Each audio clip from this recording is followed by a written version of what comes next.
at first, the whole house floated.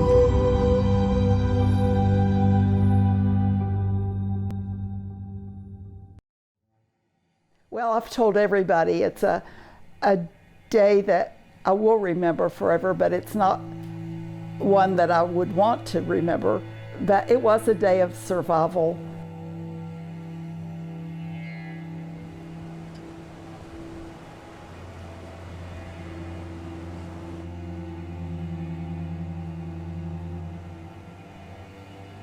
Linda McMurray spent her entire life in the home that meant everything to her. She was even born there. That was going to be my claim to fame, that I was born there and I would die there, and I almost did. Linda and her husband Carl were in their Taylors Valley home the day of Helene. As the rain continued to pour and the water continued to rise, they began to worry. We have said that water had never been on our side of the creek in 100 years. But we said all these trestles up here, when they start and be a domino effect, it's going to be bad, which it was. The rushing waters pushed the McMurray's home off its foundation, splitting the house and splitting the couple. When the house broke apart, she fell back. I just saw her go that way, and I went down the steps, water, 2x4s and everything hit, and I hit the water.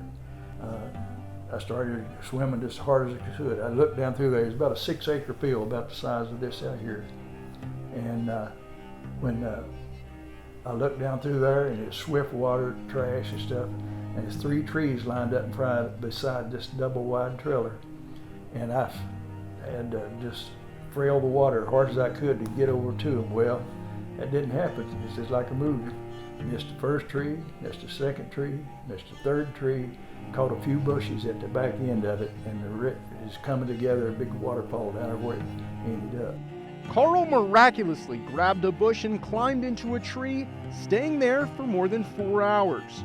With the help of a neighbor and a piece of trash, Black Hawk helicopters were able to spot Carl among the chaos.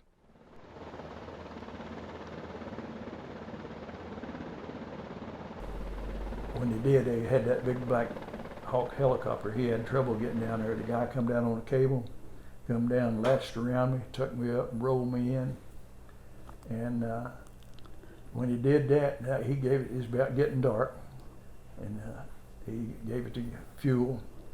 And I thought he was getting ready to go to the airport. So I went over to the guy, he couldn't hear a thing, so I clawed his ear things off so I could talk to him.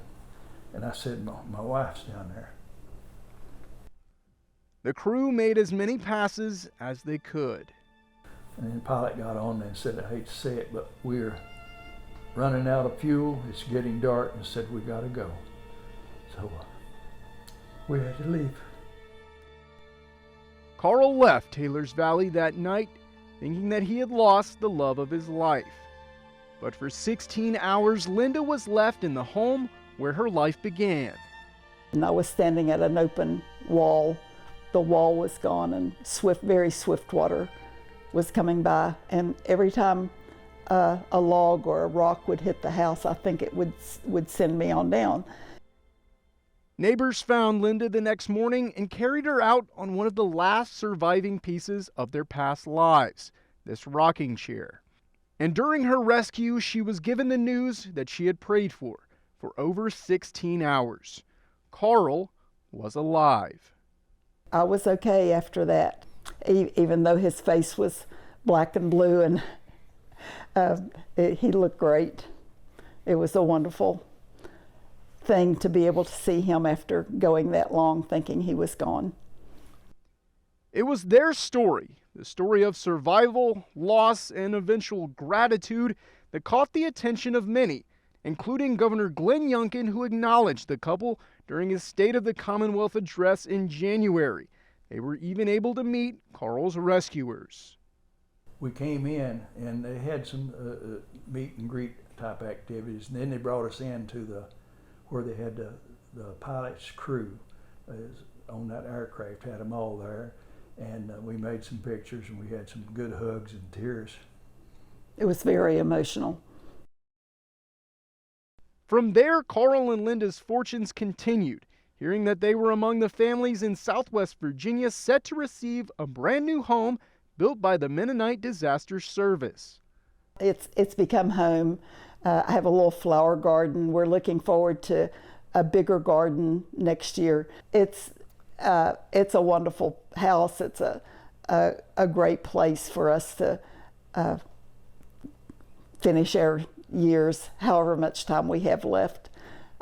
We've been married 58 years, and so every year is just another blessing.